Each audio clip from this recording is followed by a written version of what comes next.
Good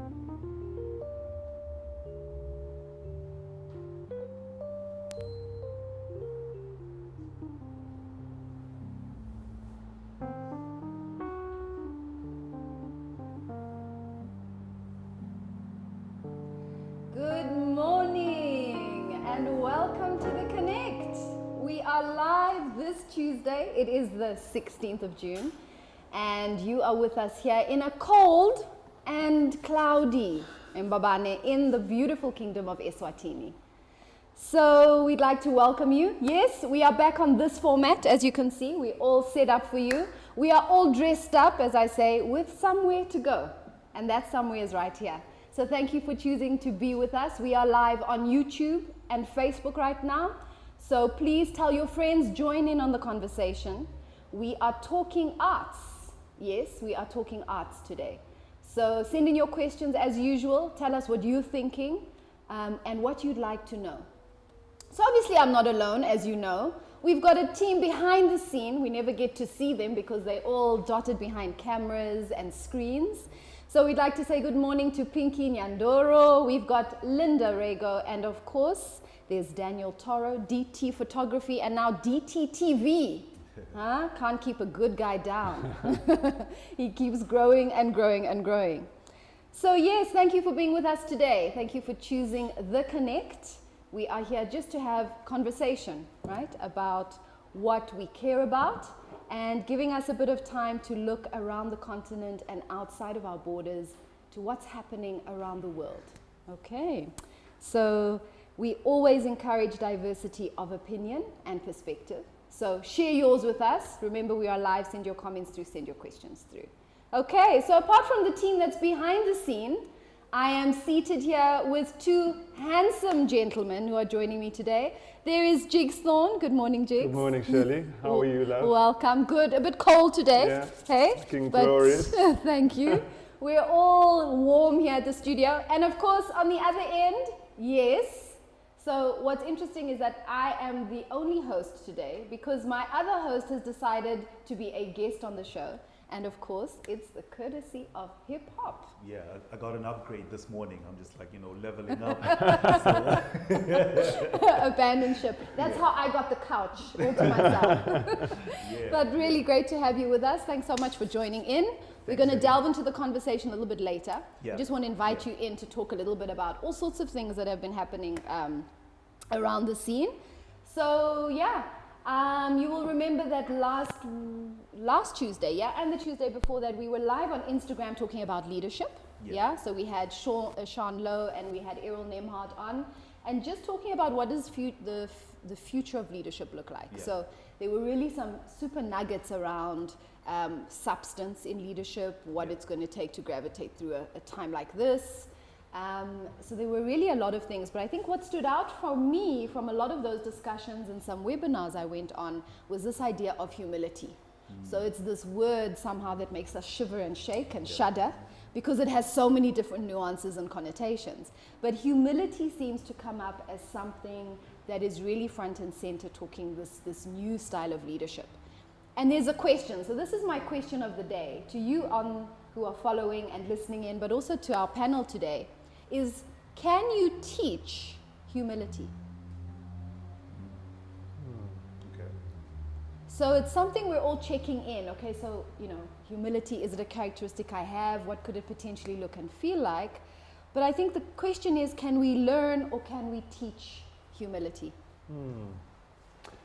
Yeah, I'd definitely like to think that we can learn and teach it. Yeah. I think maybe coming to our situation at the moment, people say, things are happening for a reason. Yeah. And in essence, you need to be able to stop, reflect, breathe, absorb, still yourself, and allow, a reflection, a process to happen. That kind of humility of in a sense, kind of backing off and allowing the opportunity to absorb and to appreciate and to learn. I think there are people who have stood out. people who have been able to kind of teach and live humility through their lives, people who we can look up to and you know, learn from in terms of a way of engaging, a way of living, a way of relating.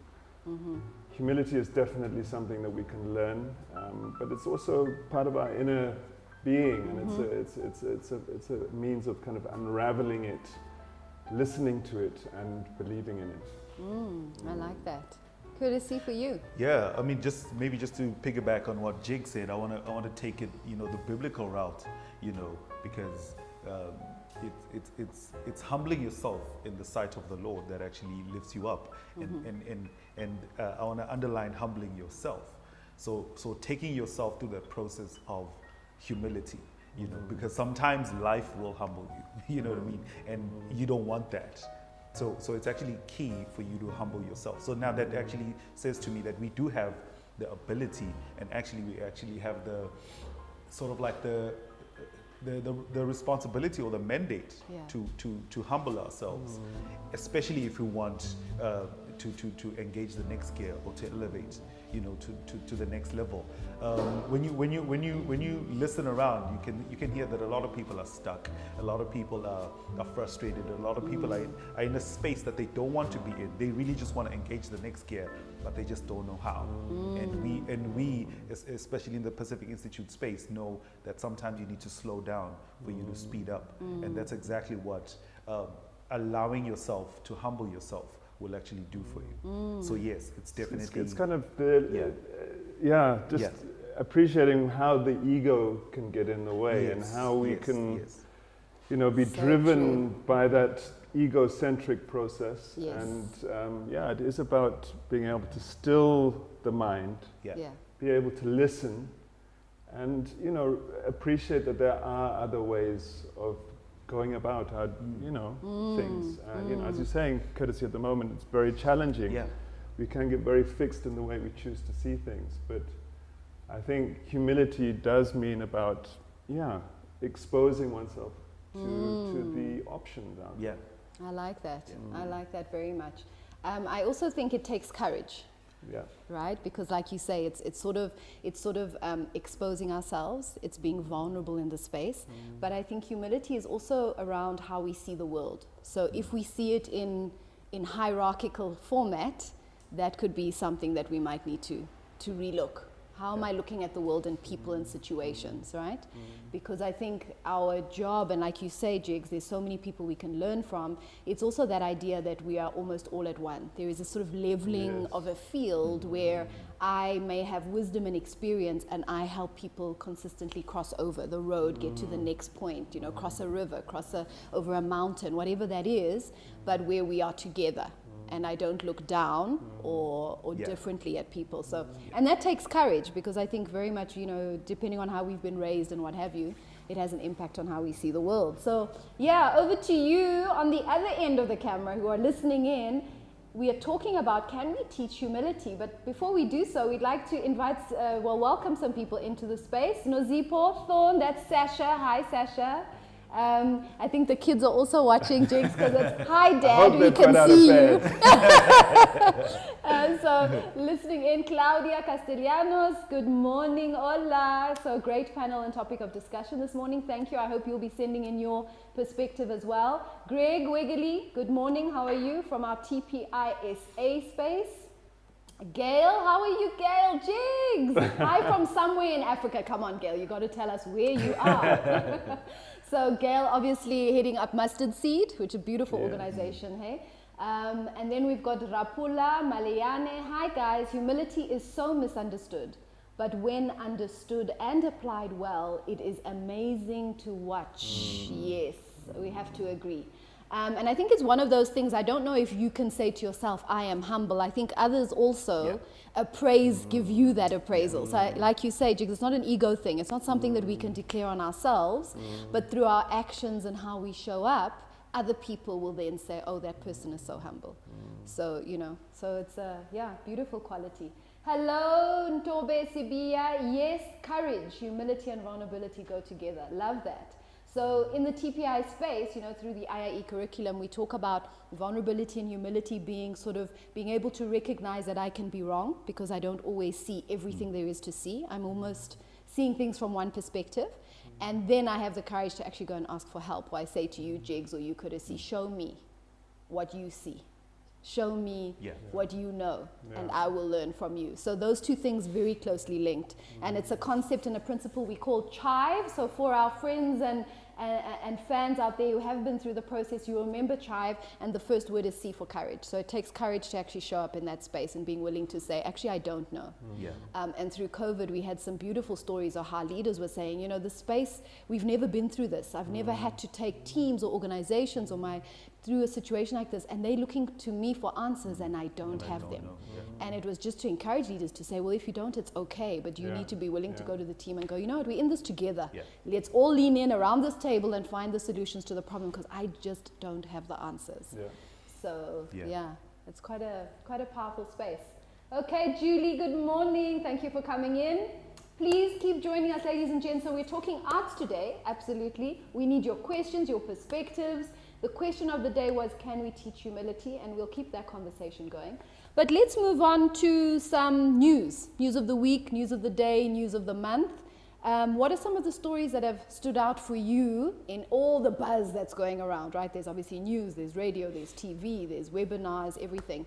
What has stood out for you in what's going on at the moment in the world, Jiggs? Sure, well, I'd like to take it home. The local times. We're a family at home who, you know, are trying to balance work and home matters during this time, and it's a real challenge. I think there's some amazing opportunities to be together. If you allow yourself, I'm kind of constantly struggling with feeling that, you know, the need to be doing things, you know, moving on, reimagining, you know, getting the workspace settled, and yet, you know, I have to have time at home. You know, we don't have domestic support at the moment, so it's trying to manage that space and feeling okay to be at home and to have uninterrupted quality time with family and allowing that to happen. It's a process I'm going through, which I'm kind of struggling with. I can imagine mum and the kids at home going, Dad, it's going to be all right. But it's a tricky one. That's very honest, eh? That kind of juggling and the feeling like I need to be busy or I need to be productive, doing something, but being able, like you say, to almost just stop for a moment and look at it all. But those are real struggles, though, Jiggs, and I'm sure you're not alone in that. Courtesy, on your end, what stands out for you? Yeah, no, totally. I mean, I can totally relate with what Jiggs is saying, because you know, when you approach life from like the shark sort of like mentality, where you constantly have to keep moving, and my philosophy has always been, I do this because I do not know how to not do this anymore. You know what I mean? Like I constantly have to wake up and create. I constantly have to, you know, find myself in a space where if I'm not elevating myself, I'm elevating somebody else. You know what I mean? That kind of a thing. So now where you and I in this space where it's just like where we've been violently interrupted. You know what I mean? And you're not in control of what's going on. It's a very tricky space, but when you know what we know in terms of the tools that we learn and teach here at the Pacific Institute, it just makes it a little bit easier when you understand the concept of like white space, for instance, you know, where just pause and remember that life will go on with or without you. So just check what happens when you allow life to go on without you. You know, where are you really needed? Where are your places of the most impact? So it's very interesting to see that. But for me, another thing that has been very frustrating has been the interruption in sports. I was looking forward to seeing how the 2020 NBA season was going to end, and just been following that. There's been start and stop. You know, they've been trying to get the guys back on the court, you know, without fans, obviously. But there's just been so many so many hurdles. Every time they want to kickstart so many hurdles. There was one game that was already set up, and just the day before the game starts, one of the players has got tested positive. Yeah. Exactly. So now they just have to stop that completely. So this, we're talking about leaders not knowing what to do with this time and space. Yeah. Everybody's feeling it. Like all the different sectors, arts, sports, business, everybody's feeling it. So it's just interesting to watch and observe how leaders, but also everyone has sort of just like been thrown in the seat of the leader. First, leading self, you know, just in terms of taking care of yourself and your family and your community and all of that. But yeah, it's just an interesting time and space to watch people as they maneuver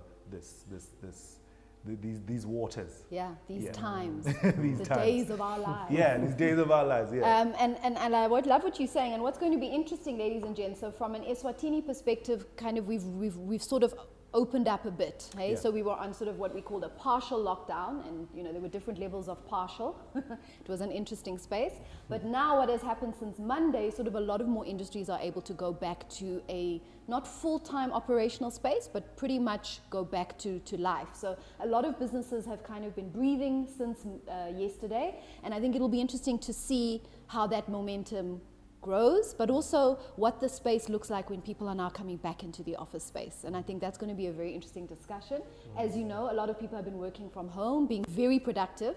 And so now we need to see, you know, is it best for us to come back into an office space? Are people going to remain working from home? What are the choices and decisions that are being made in the business space? So it'll be an interesting one to watch, eh? And then obviously I think soccer's coming back on tomorrow. Premier League, I think. Okay, one person's excited. At least I've got a something, 15-year-old at home who's finally breathing again. Yeah. Interesting thing I think I saw in the paper over the weekend, something about tech ball, which is soccer on one of these sort of curved tables. So it's sort of a ping pong but soccer.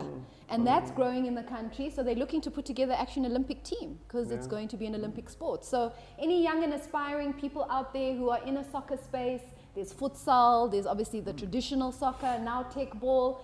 Yeah, there's some new things coming up. So I think it's exciting. Sports, yeah, we can get back in. So I'm with you there. Yes, please. Okay, I'm with you there. Right, thank you. Let's turn again to the monitor. We've got more people who have joined us in the room. Oh, we lost that. Are we going back to... Okay, so we have Musenga Chikopa. It's always a pleasure listening and learning from Courtesy and Jiggs. As a person who has a passion for the entertainment and arts industry, we appreciate this opportunity. He goes on to say, well, I'm not sure it's a he or she, but with regards to today's question, yes, humility can be taught, as Courtesy and Jiggs have already put it. You can either learn to control the egocentric aspect in all of us or allow life to harshly give you. Huh? That wake-up call. Yes, that wake-up call. Oh, that wake-up call. Thank you. I'm just following on. Thank you very much. Okay. So what else have we got? Yes, streaming from Lavumisa. That's Lunga Shongwe. Hello, Lunga. Great topic, enjoying every moment. Well, we're great to hear that in Lavumisa you've got good connectivity. Unthrottled is the new word. Uncapped and unthrottled. So that's great. Lunga, tell us how it is that you've got good connectivity in Lavumisa. Great to have you. Please share the news so that others can come on board. In the girl, we're saying good morning, Sanbonani, to Girl Boss Eswatini. We've got Sue, Neville, Kerry James, Kashmira. We've got Zine. Hello to you. Okay. Good. Right. So they're just giving me an ups there just to say that a lot of people are also on Facebook, yeah, and YouTube. So we are greeting you all. Thank you for coming on to the space this morning. Okay. Right, excellent. So a lot of stuff happening in the paper. We've got dacha licenses that want to be issued. So that's a big discussion, and I'm sure we'll all weigh in on that as well. How do we see that opening up? And then, of course, we're looking at today's paper that talks very much about tourism industry, and I'm hoping we can get in an opportunity to have that discussion as well. So that will be an interesting one. Yeah, good. So as I said, we've got these two lovely people in studio today and we want to talk about the arts and the entertainment industry. Okay, so perhaps what I'll do is just introduce Jiggs to you. So as you know, an ode to bushfire. Jiggs, you've been known as Mr. Bushfire. I know it sounds like there was a Jiggs on fire. Jiggs on fire. I like that. Jiggs on fire. That works. Okay, so obviously many of us know that bushfire and Jiggs are synonymous. Those two things go together. But obviously there's a lot more behind the scenes. So many of you may have seen Jiggs even perform poetry. Yes? We haven't heard it in a while, Jiggs. Well, I know I haven't. But you are a poet, artist, and I love this. Visionary art director. I think that's beautiful. Yeah, well, this is what happens when you write your own CV. Yes, just agree, Jiggs. That's even better. Yes. That's how we would want to be. I love this one. Instigator and director of Bushfire International. I love that. Instigator. Hopefully we'll see a bit more of that coming out. And founding member of IGODA, which is a Southern African Music Festival circuit. So for many of you who have visited this beautiful kingdom, you may have come across the House on Fire space in Malkerns. So that's also, you know, where Jiggs calls that sort of home, right? That's a space where most of us have been, and that's really also the venue of this beautiful festival that takes place annually. I think what's really very pivotal for you, Jiggs, is also your love and passion about talking about the arts and how it should be formalized within schools, it should be curriculum, and we should change the lens and the perspective we have of when we speak arts and entertainment industry. And I'm hoping through our discussion today you really share your heart and your mind and your vision around that space with us. So Jiggs is in the house, and obviously I'm very proud bearer of the t-shirt today. So obviously many of you would have followed. We didn't all get together at Malkerns around fires and glühwein and you know, warm drinks this year, but something did happen, and maybe you were part of it. It all happened online, and we're going to talk to that experience as well. So thank you, Jiggs, for being with us again. And then on the far end, hostess who abandoned me today but is here as an artist, and I think that's a beautiful perspective that we get to see. After all, we do call him the courtesy of hip-hop, and it's not by chance. It is in fact because he is a hip-hop artist. Yeah. So great to have you, and he's got the t-shirt as well. You know, just in case. People are not, is that him? Yes, it is. Okay, so I think what we want to do is just launch into a gentleman. So there's much more to you than your bios and what people see and know from you. And I think we just want to get an opportunity for those who are on the other side of the camera to just get to know you a little bit more. Where did your stories really start? What is it that birthed, you know, what we see and maybe know of you today? So Jiggs, if I could start with you, where does your journey and your story around arts and the love for this space and being such an activist for it, where did that begin? I like to feel it was kind of an innate thing, you know, a kind of a calling or a response to an inner need, and that I feel was to create. It was to explore the opportunities of really getting into a space that allowed you to explore a space where you were challenged, where needs could be met. I know Swaziland has always had an issue with a space that could develop the arts. So House on Fire in essence was about a space that could support local arts development. It was a story that kind of started a long time before that. I'd studied art and drama and politics at school and university. Various partnerships with artists, developing roadside sculpture. And you know, all of these streams, if you like, kind of ultimately culminated in developing a space which is House on Fire, as you know it. And you know, the space became part of the living experience. It became an artwork unto itself. It became the means to formalize the expression, if you like.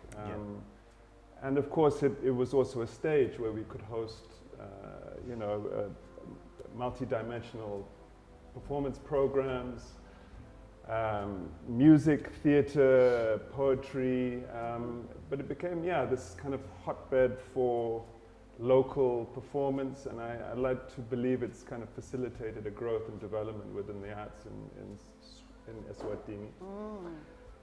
it's been an amazing process, and you know, looking back on it, you know, I think, you know, for everybody out there, I think there's always a question of, you know, what do I want to do? How do I do it? How do I achieve it? And if I look back, you know, there was this kind of initial feeling that, you know, propelled this vision forward. Yeah. And it's about going into that space, and it's about trusting in it. It's about realizing that you don't do it on your own. I've got an amazing family and team around me that supports and is part of this vision. But that, yeah, allowing yourself to go there is incredibly important, and trusting yourself is something that you really have to do. And then, of course, the rest is just honestly something that you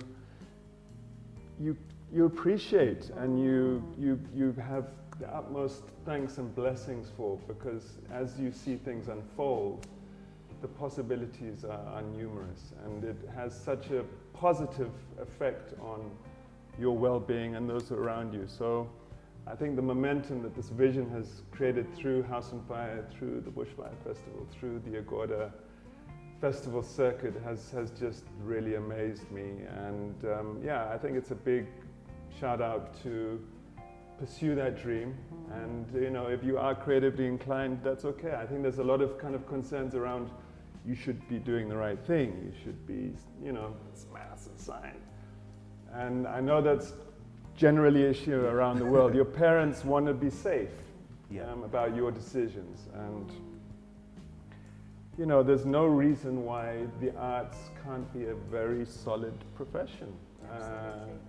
And we need creativity more than ever. We need to be able to kind of, we need to challenge the framework. We need to be able to reimagine, reinvigorate. You know, that's where we're at, I think. Yeah, I love that. So it's allowing yourself to dream. I think that was quite key. Leaning in and trusting yourself.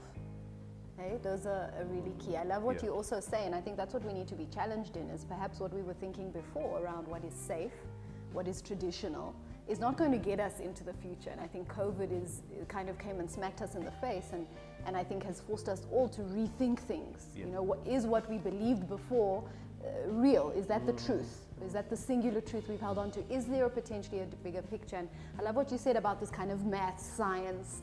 We're not all geared that way. There is a unique value proposition that each of us has, and I love yours has come to light, and we see it, and it's had a huge impact, and we'll hear more about that. But yeah, courtesy to you, I know you have a very specific story about that belief, you know, kind of that the science, the maths, the traditional way of thinking. How is your experience almost kind of flipped that script on its head? And share your story as well. So yeah, I mean, growing up in situation like Kawonga, and being raised by my grandmother, so obviously there's already just like that generation gap situation going on. So when I come home one day, and you know, they always ask you the question, so what do you want to be when you grow up? And I say, I want to be an artist.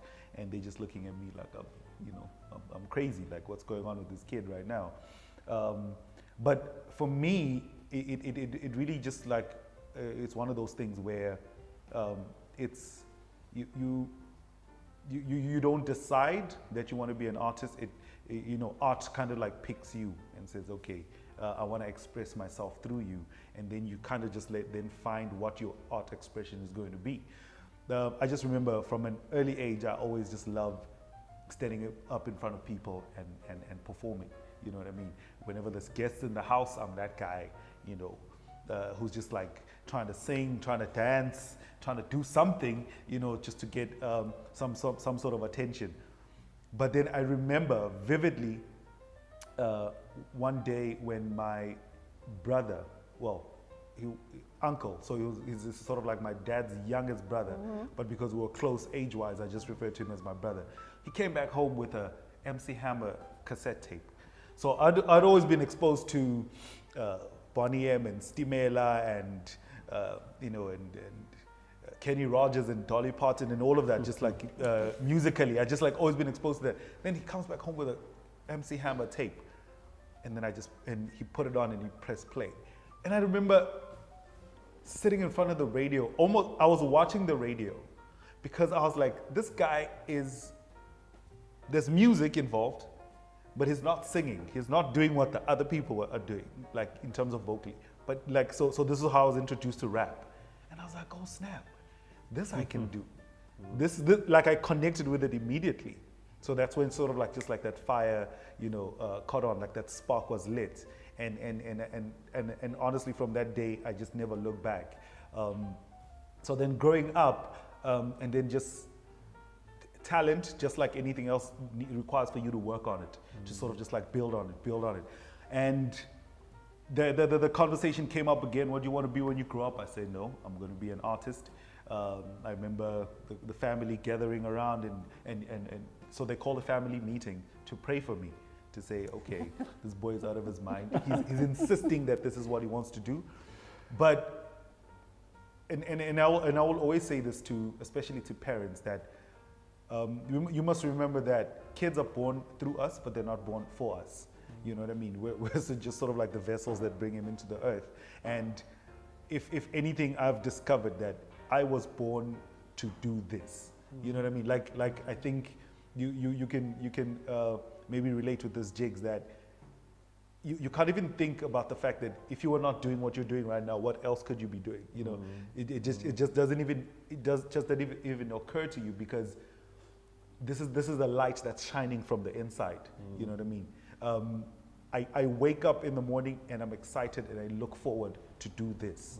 There's nothing else that I feel like, you know, actually makes sense to me. So in as far as where did this start, I'll borrow from something that Glupo Intellectual said. You don't start being an artist, you just pick up from where others before you left off. So I'm just running that race where others before me left off. Okay. Yeah. I like that. Kind of following on from this energy and this love of the arts, and then you kind of join that movement. I love that. So yeah, let's come to these comments that are coming up. So Toby Thorpe, hello. This is great. Toby's in the UK. That looks like a friend or a family member. Yes, great. Thank you for joining us. Kumbulane Moyo, Kumbulane connecting from Pretoria. Good morning. Thank you for joining.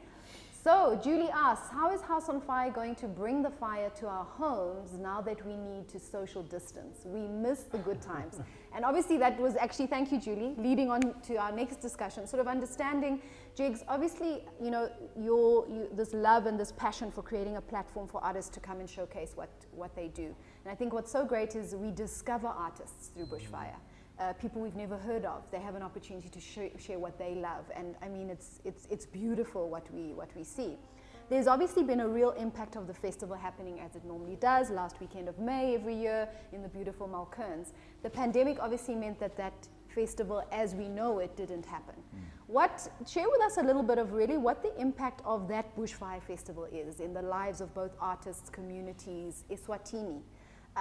And now with COVID, what are some of the real challenges that you've had to look at just within this short sort of, you know, this change in times? Well, we were going into our 14th edition, you know, so we like to feel that we were growing up. And of course, we had to postpone the event this year in March, I think it was. We realized pretty early on that it was a no-show. We were in discussions with the Ministry of Health.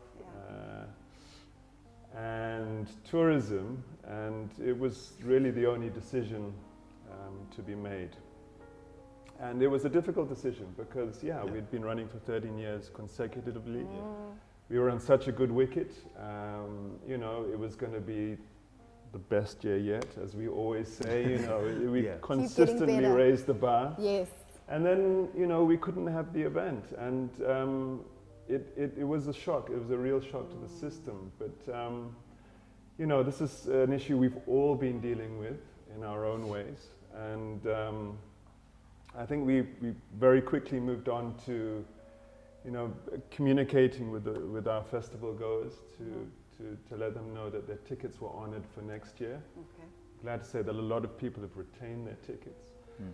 And, you know, since then we've been looking to see how we kind of re-engage.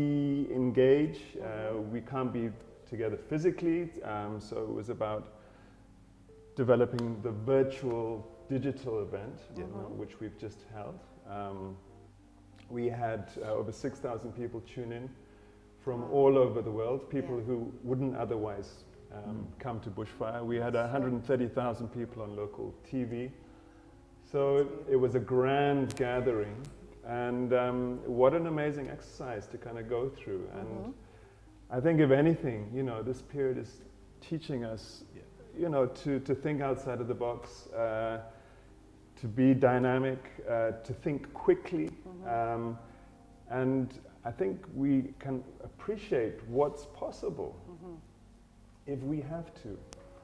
And this situation has certainly kind of forced it upon us. So if you look at kind of the bigger picture, and I think, you know, whilst COVID is obviously tragic, it is very symptomatic of our times, you know, of the way humanity lives its life, you know, the way we live our life, the way we are not sustainable, and how that ultimately kind of, you know, requires that we fundamentally rethink our process. And you know, I really hope we are able to do it. How can we be more sustainable? COVID's an issue. It pales in insignificance to climate change, for example. So these are huge issues that we need to focus on. We need to be able to make quick decisions, and we need to make decisions now. So hopefully this is an opportunity to kind of reflect, breathe, and then go forward with the right action plan in place. This is a real opportunity, as I see it, but we can't fall into our negative habits. We can't be just winding up the spring to kind of launch back into life as if nothing's happened post-COVID. We've got to reflect. We've got to reimagine, and we've got to be more sustainable. I think that's the big takeaway for me: is how do we use this opportunity? I love that, and I'd like to challenge actually us to think like that, because it's exactly what you said. Just because we've come through COVID, unfortunately, it doesn't necessarily say that we will change post-COVID unless we are deliberate. And I think this is the thing. Are we really serious about change? Are we serious about the things we want to do and the things we want to see moving forward? And like you say, this has taught us that perhaps we aren't as sustainable as we thought. You know, there are relief packages. There's all sorts of things that we're talking about. Tourism industry needs 100 million bailout. We know that that's probably not possible from an internal space. So how, or what do we need to do moving forward that's going to allow us to be different, so that when these kind of situations happen, that we can actually be sustainable? That's going to be really key. Courtesy, from your perspective, I know obviously times have changed, they are very different. What are some of the key lessons you've taken just from this change, you know, the new normal, as everybody's calling it? What can you take away? Shelley, if you will allow me, I think it's in line with what Sandile is asking right now. Yeah, absolutely. How to keep yourself motivated despite the booking challenges as an entertainer. How does one keep stable mentally and with financial challenges? Any tips on adapting and earning? I think it's pretty much in line with that. And Sandile is, you know, is big dreams. He's an artist and producer, Swazi born, based in South Africa now. Lovely. I think there's just so many things that have basically just like been presented to us by COVID-19, and one of them is the need for multiple streams of income. You know what I mean? So House on Fire. If House on Fire was the place where I was jamming and making money, now House on Fire is closed because of the situation. Does that mean I'm done? You know what I mean? So now we're having to think, what else is possible? What else can I do? And it will always start with self, asking yourself that question. What else can I do? You know what I mean? And for me, fortunately, I was fortunate enough to have that conversation with myself early on. I'm like, okay, so I'm a recording and performing hip hop artist. Great. What else can I do? Okay, I can host TV. What else can I do? I can jump on radio. What else can I do? I can be an event MC. What else can I do? So I kept asking myself those questions. What else can I do? What else can I do? And it's in that space of the what else that I am finding that sanity that he's talking about. You know what I mean? It's definitely the streams of income have been disrupted,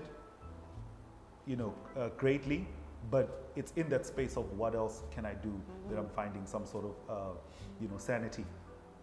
Also, I'm realizing the need for financial literacy in this space. I'm definitely realizing the need for financial literacy. I'm glad that I'm surrounded by people who sort of like who are in the business space, because I think the most important thing, and this is what the MTN Bushfire Arts Roundtable is trying to create, having artists wake up to the importance of attaching the business element to the arts. Almost like the business mindset. The business mindset to your art, to your talent. Because a lot of the time, most of us just came out and say, hey, I got a talent, let's it's go. A hobby. It's a hobby, let me just go. You're informal about it. You're very informal about it. But now there's that urgent need to bring in the business side of it. And the business side of it also, once you're sort of like, once you have the business knowledge, there's things like saving. which right now he's talking about how do you generate income in this space. In the space where you're not generating income, there has to be something that you go back to or you fall back on. And your savings is definitely one of those places where you start to say, okay, every time a 100 emalangeni check comes in from my performance, I take 20 emalangeni and put it away, and then take the 80 emalangeni and find a way, one, to invest it back into me as a business, and then because unfortunately what the illusion of Hollywood has done is that as soon as people get a paycheck, they want to look fresh, they want to look fly, they want to buy the new pair of Jordans, they want to, buy the latest phone, they want to, like people are tweeting from 30,000 emalangeni phones, but they're broke. You know what I mean? Because of the pressure of looking the part. Looking the part. Yeah. You know what I mean? And they're not thinking about the 7 years of plenty versus the 7 years of lack. So that's what this space has sort of just like, it's just sort of like a magnifying glass on certain aspects of running yourself like a business. I like that. And then for me personally also, back to Sandile's point, is the need to strike a balance between making a living and making a difference. When you find yourself in a space where you can't make a living, put yourself in a space where you can make a difference. So even though the money is not coming in like we would want it to be, or we would hope it would be, my sanity comes from the fact that I am still making a difference. I'm still having some sort of an impact.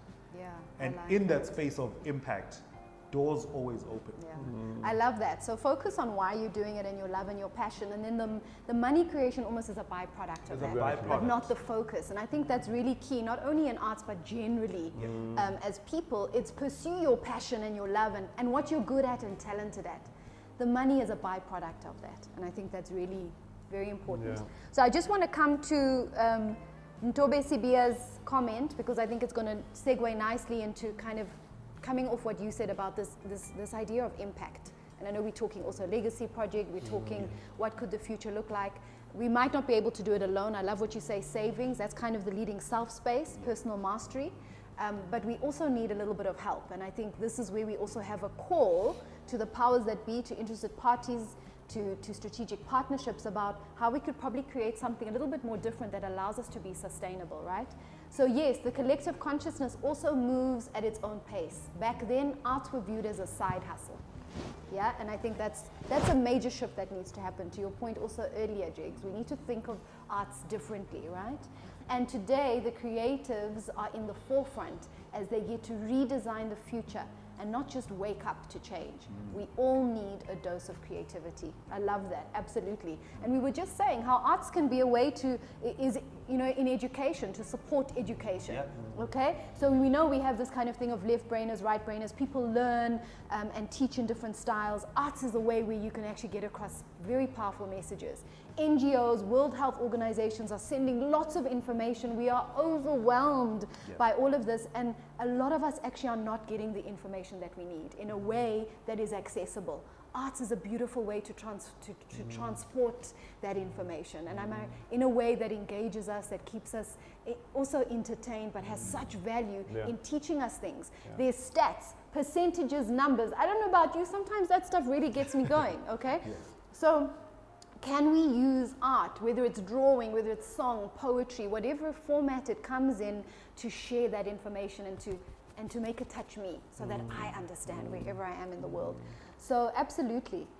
Kim Duplessis, nice to have you, Kim. Kim's part of our team, of course. Painting is easy when you don't know how, but very difficult when you do. That's a quote by Degas. Sometimes knowledge gets in the way and keeps us stuck. Picasso said, every child is an artist. The problem is how to remain an artist once we grow up.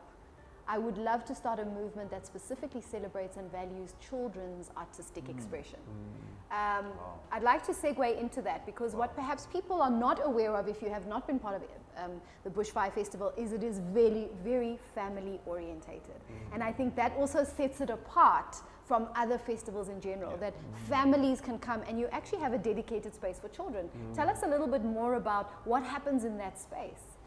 Well, maybe just to go back a little bit. So Bushfire is not entertainment for entertainment's sake. We use the creative platform to engage, and in fact we have a call to action which is bring your fire, and bring your fire is about a collective response for positive social change.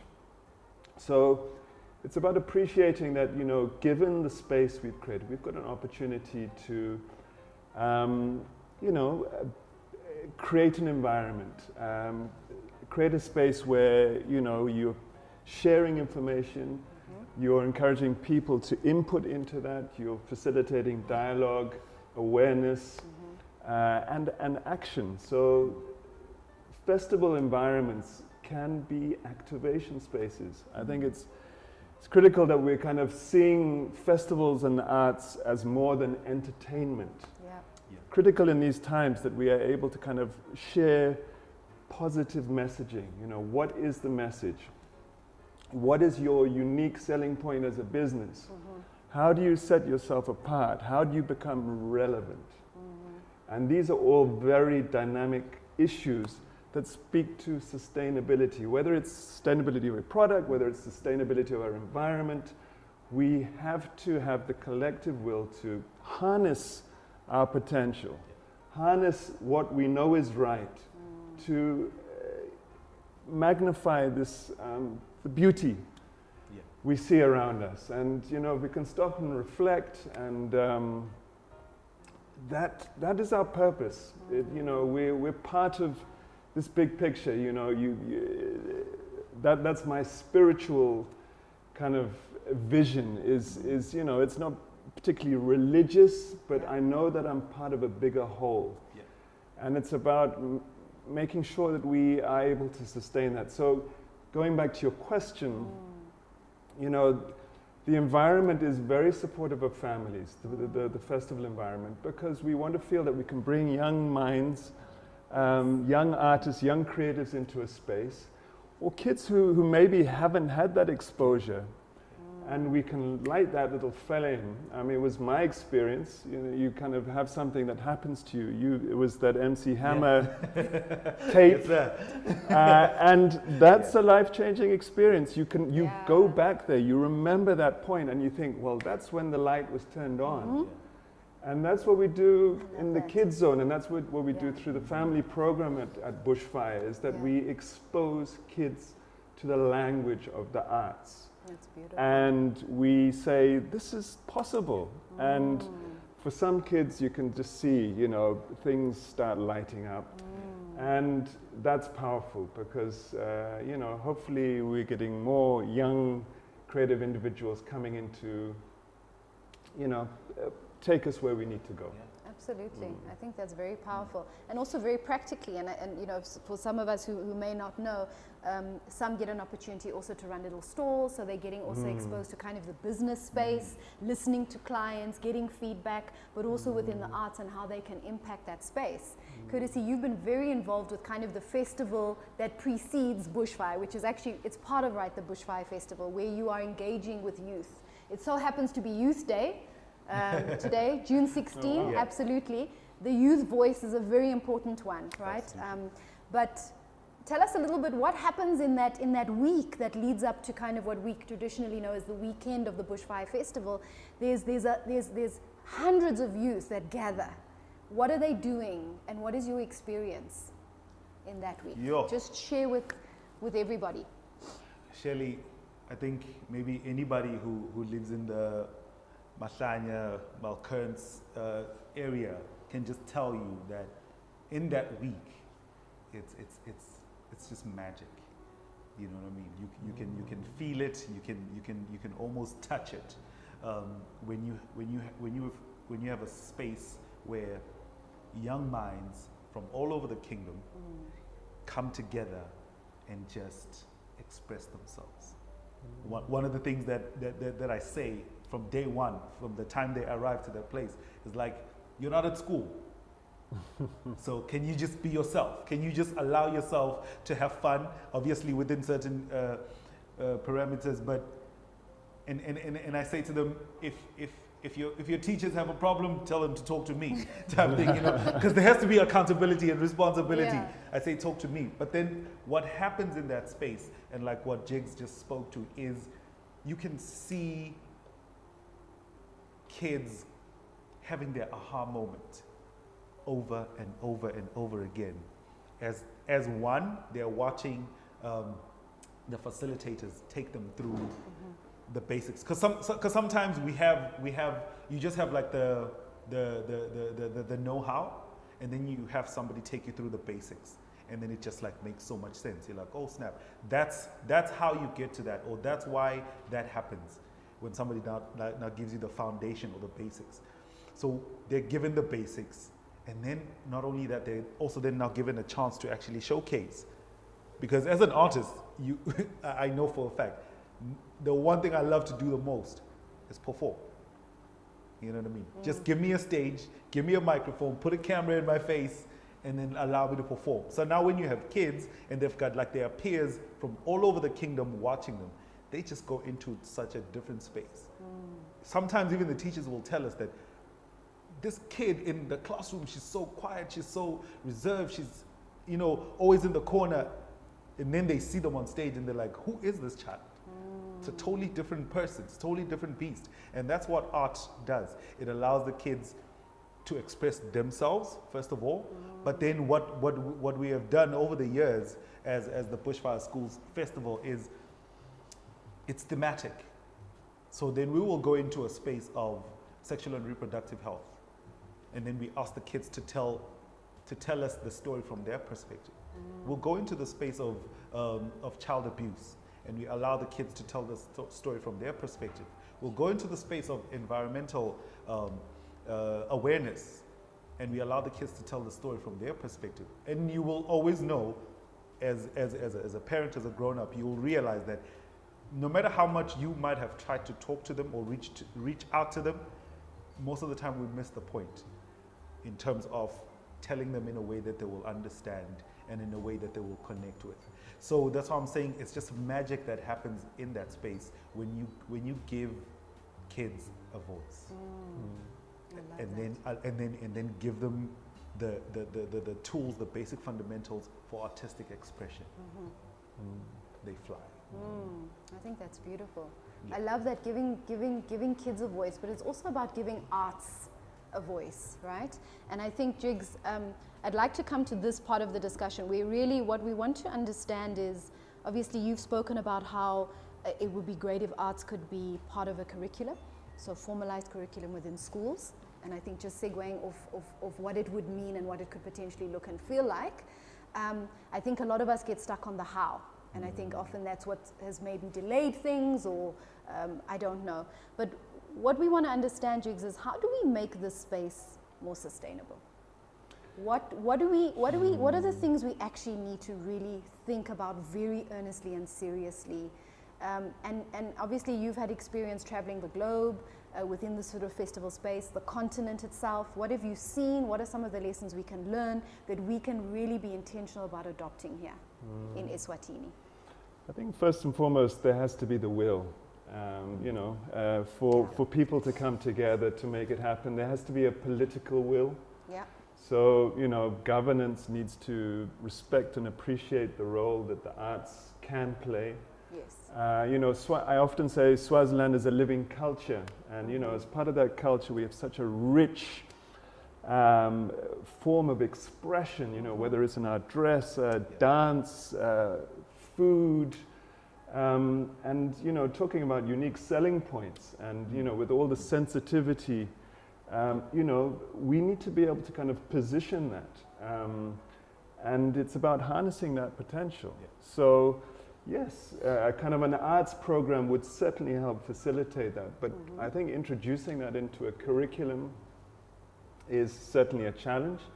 I know that the Ministry of Education are certainly working on it, but it's a very complicated process of kind of firstly coming up with a curriculum, a relevant curriculum, coming up with a means to kind of teach the curriculum, because you got to then kind of teach the teachers. Yes. So there's kind of major kind of logistics involved, major costs.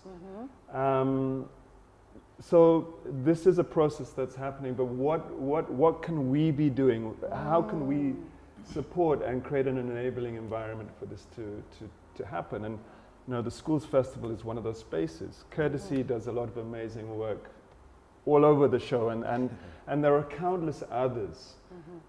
So we need to be part of a process where we are kind of fueling this opportunity. I think it's about recognizing the opportunity, recognizing the potential that the arts have as a major facilitator for change. Yes.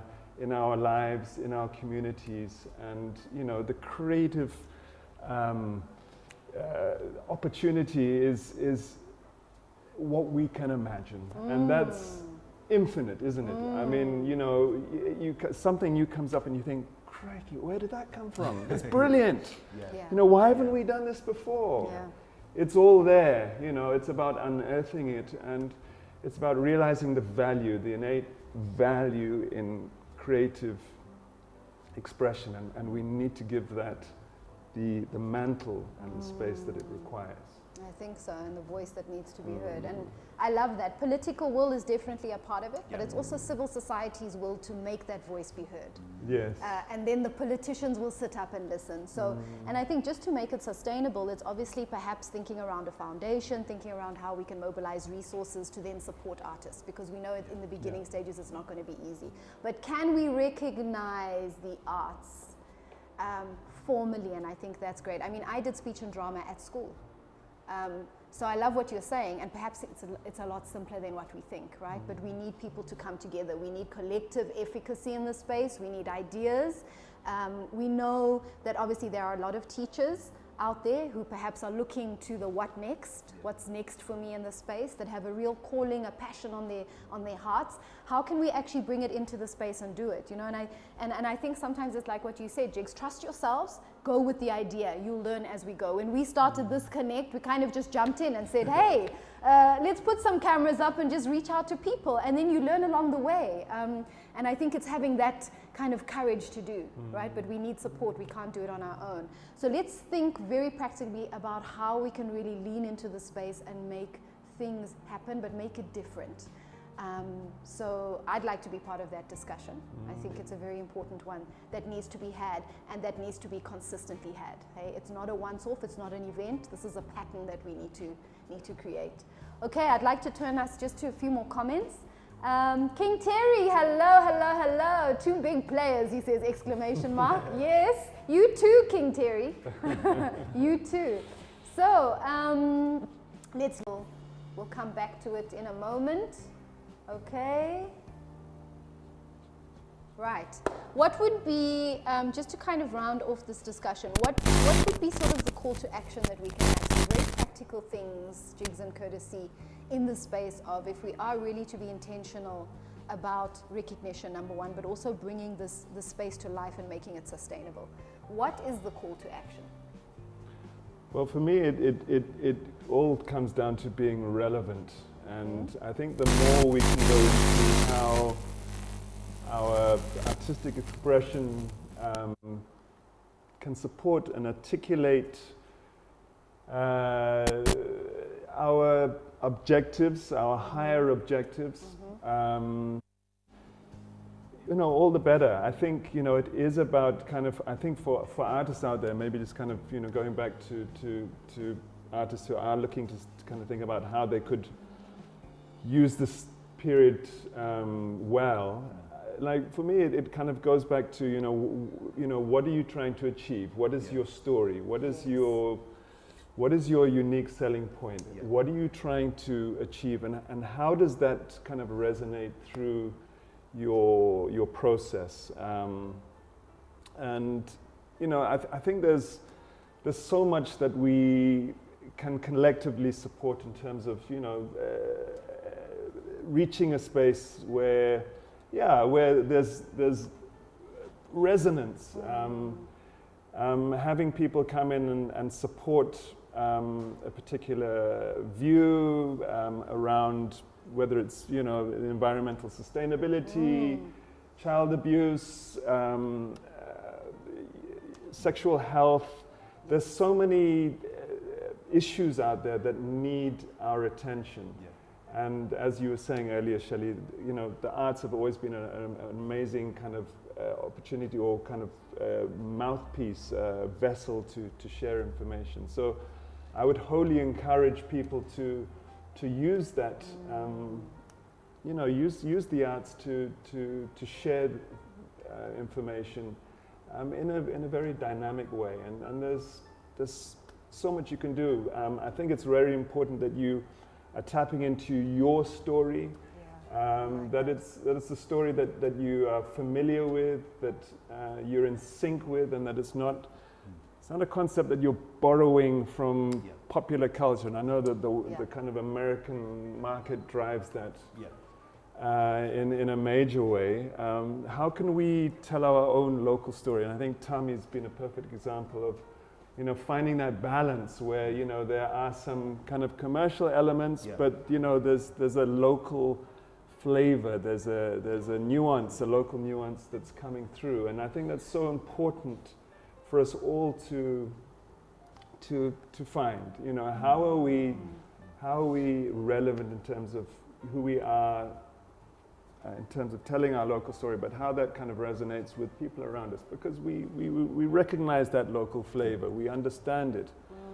I've often thought the kind of Zioni whistle, you know, the like that could become a major hip hop anthem, like, and I'm sure it's probably being done, but you know, how do we harness? I love that. How do we harness our local flavor, nuances, and we've got to go into that. We've got to dig deeper, and I think there's a lot more to find there. I love that. I love that, and that's challenging. You know, we talk tourism, we talk how can Eswatini be more attractive, and we're not leveraging our existing kind of resources and magic. I think that's beautiful. A destination where we really place arts at the forefront and invite people to be part of that journey, to unlock, like you say, this potential, this burning desire, using it as a vessel of expression. So I think I would like to just bounce off that, Jiggs, and challenge, you know, whether you're NGO, whether you're private sector, when you're providing training, when you're going into communities for community dialogues, are you considering arts as a way to message? Are we collaborating, or are we only thinking one-dimensional? Can we be more effective? Can we be more inclusive? And arts is a beautiful way to channel all these messages and to dialogue about important things. So let's think differently. Let's create this partnership. I think it's hugely important, and let's be deliberate about it. So those are running projects. Look, how have we included arts as a medium to just have these discussions, to have activations, activities, whether it's a community, whether next time you have a team building, what are we doing in that space? So I think I'm also challenging myself as I speak and share with you, but that's what's going through my mind. Courtesy from your perspective, how is it that we come together, whether it's Eswatini, in the region, on the continent, to really lean into the space? So Shelley, I just want to throw a question, you know, out there, and this is just like stemming from something that Jiggs said. So think about it. How many people come to Eswatini for bushfire, come to Eswatini for Umhlanga, come to Eswatini for Ingwala, and all of that, you know, just like the cultural experience. Yeah. What happens in the cultural experience? There's singing, there's dancing, there's fashion. Definitely. So, if the whole world will come to Eswatini to experience our version of singing, dancing, and fashion, Yeah. why is it then that we're not taking it out to the world? They are coming here for it. So why don't we just take it to them? And I can tell the story of how the trajectory of my music career changed immediately when I started incorporating cultural elements in my music. It changed completely. Sure. And that is, in all honesty, that is what has kept me relevant for 20 years and some change. Incorporating the cultural elements. To this day, my biggest song is Guaimane. Sorry, I'm going to interrupt, Courtesy, and I think this is really important for any artist out there because, you know, I travel a lot of music markets around the world, and buyers or bookers are looking for artists who are able to offer something unique and different. And it speaks to their locale, it speaks to their experience, it speaks to their story. It's not about a Swazi rap artist, you know, ripping off Drake. Or hip hop art, you know. It's, you know, they can get that in New York. So, you know, how are you offering something unique? How are you offering something different? And it's a challenge. You know, we put it out there. You know, it's a challenge for you to kind of meet your story because it's all too easy to kind of try and replicate what you see out there on, you know, on the popular culture programs. It's like copy paste stuff, and no, you're not gonna get there. You've got to go that one step further, and it's that challenge of meeting yourself. It's the challenge of being vulnerable. It's the challenge of opening up to your story and your process, and it's about listening to yourself. Go there, spend some time there. There's an opportunity at the moment. So yeah, I mean, just following on from what Courtesy is saying, it's so important that you're able to tap into that, be relevant, and be heard as somebody who has their own story to tell. That's when people start taking interest. If there's somebody in the US, they're going to say, oh, that's different. Somebody in Cape Verde, somebody in Nigeria. It's about those unique selling points. And we have to achieve that as artists, as businesses. It's important. I love that message. So for me as a consumer, also what I'm thinking is, how intentional are we when we go into, you know, to purchase CDs or music or log on, you know, whether it's on YouTube or whatever, to our African base and actually discover that? Are we going to the obvious? Or are we looking actually to support? Because that comes back to it. How are we supporting our local artists? And so, you know, I'd like to challenge us, you know, next time when we're looking for music or when we're looking for any form of art expression, are we being intentional about our choices and really looking to support those who are authentic, who are telling their authentic story, who are needing a stage to just share what they have?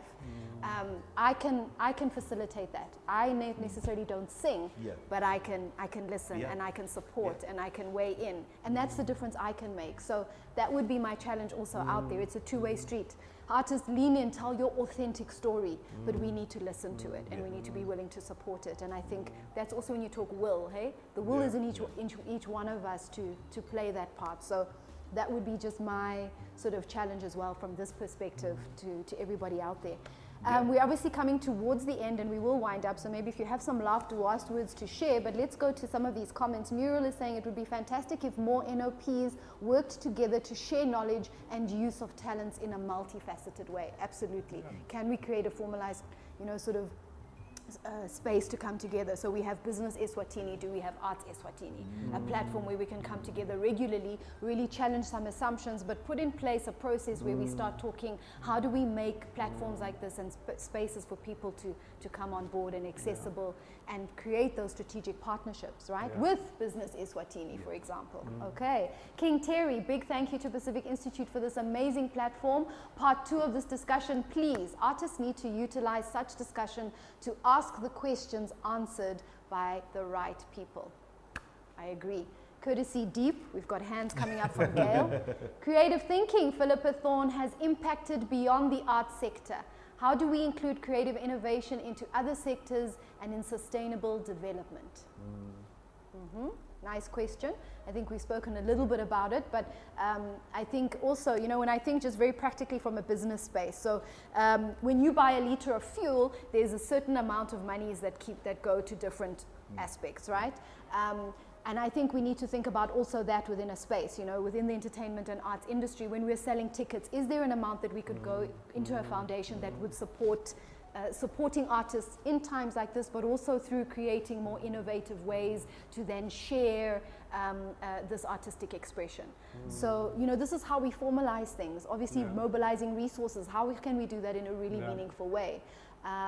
Shelley, I think to Muriel's point is there has to be a commitment for various components of our fraternity to come together. For example, it's happening within the HOTAS environment. You know, it's lovely to see how local tourism has come together. You know, there's obviously a real need that, you know, that there is a combined and collective approach to how we recover from this scenario, and it's encouraging people to discuss, meet, share ideas, and you know, I think this has to be kind of one of the takeaways, is how we work more closely together, and that we aren't kind of duplicating and, you know, kind of operating in our own spheres, kind of duplicating, and it's not sustainable. How do we, you know, how do we come together? It is a bit of an ideal, because that's not where we're from. Everybody likes to do their own thing, traditionally.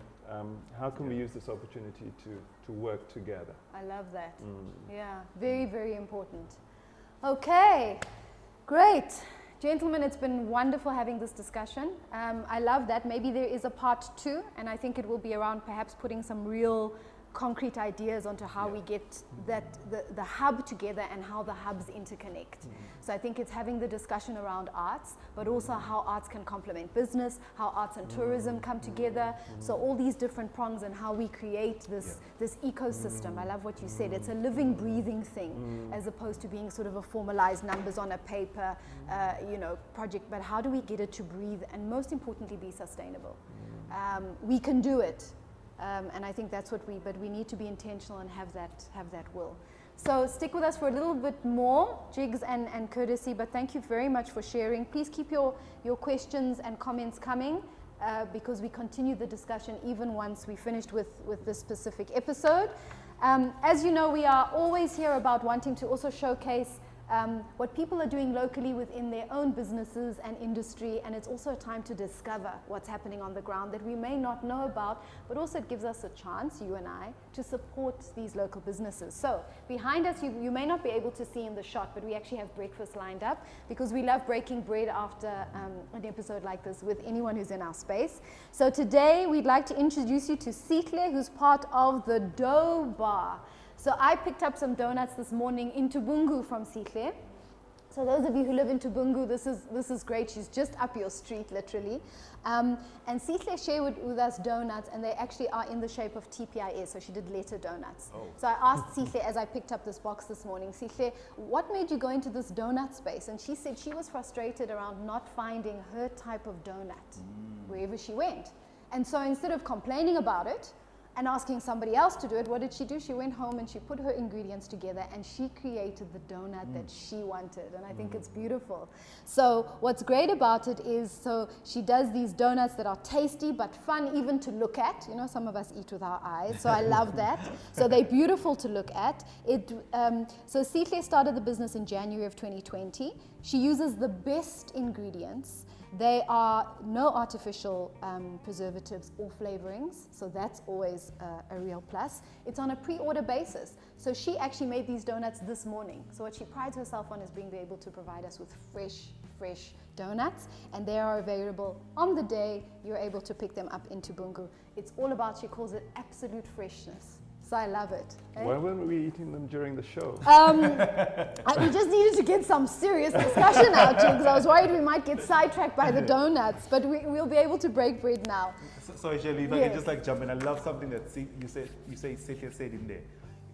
she was frustrated because she couldn't find her personal preference or her own type of donut. So then she decided to do something about it. Yes. And I think as a creative, especially for the artists out there, you can learn so much just from that. Yeah. Just from that.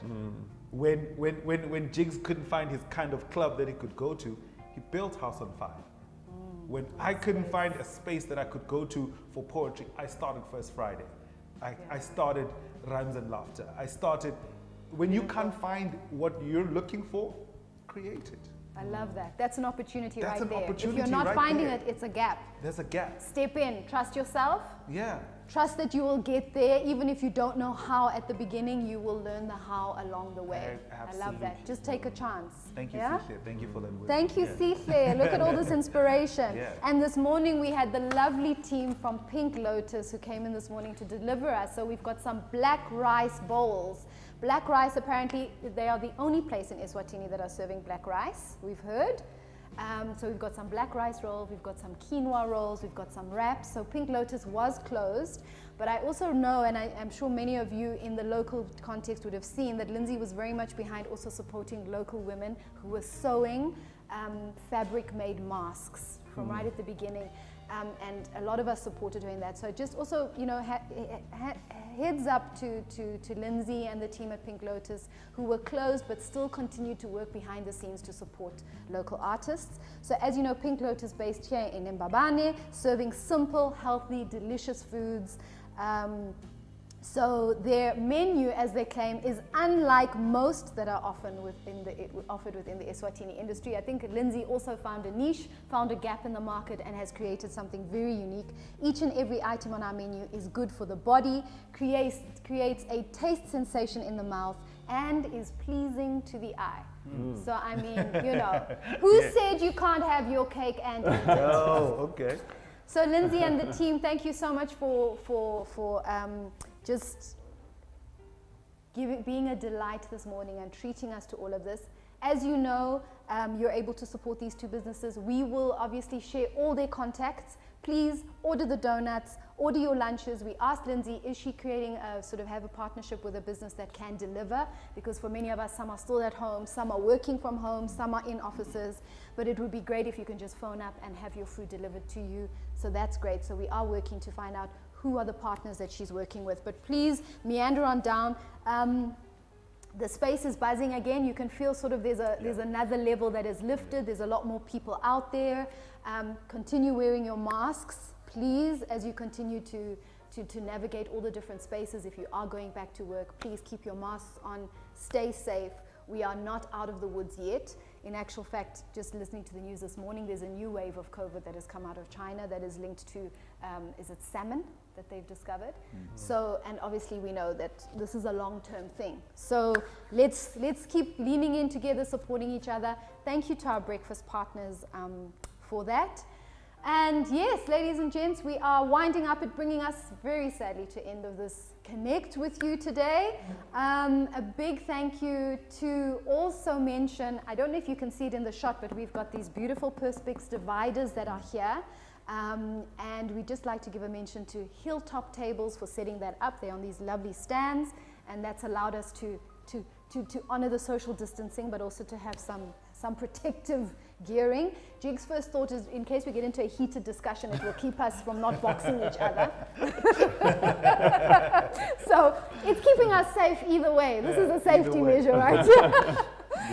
So if any of us are looking out for it, I know a lot of businesses are going into creating these screens at till points, just to create some safety with staff members. So Hilltop Tables is one, and there's obviously a lot of other partners out there that are doing this for us. So to Jiggs and Courtesy, again, thank you so much for joining us today. You can get hold of them and we will share their details. Let's continue having the discussion, ladies and gents. Even though it might be done for this episode, the discussion continues.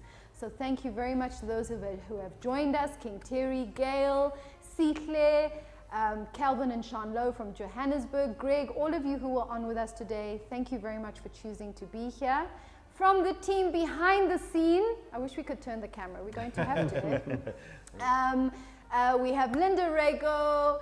We've also got Pinky Nyandora. And of course, we've got DT Photography and DT TV. You can catch what is happening in his world. Let's say goodbye, Charlene Mtetwa, Juan from SA, Tandi and Mardi in Johannesburg, and Tombientle from Afro Botanics, Ralph Edwards, thank you for joining us today. We are live, obviously, posting this on YouTube, Facebook, Instagram, Twitter, so you can keep connecting, send us your thoughts. But as always, be safe. I know Ellen always says be kind to each other, and I think what we'll say is be kind to yourself too. Okay, bye for now.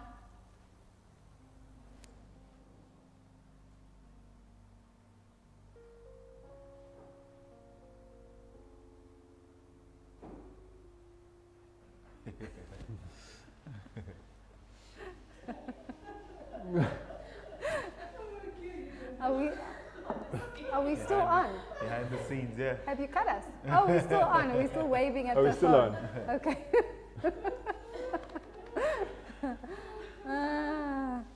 Oh, awesome. Yeah. Thank you Hi very guys. much. Sure, Hey? it took a while for me to warm up. The coffee's like I was like, somebody give me some coffee. I know.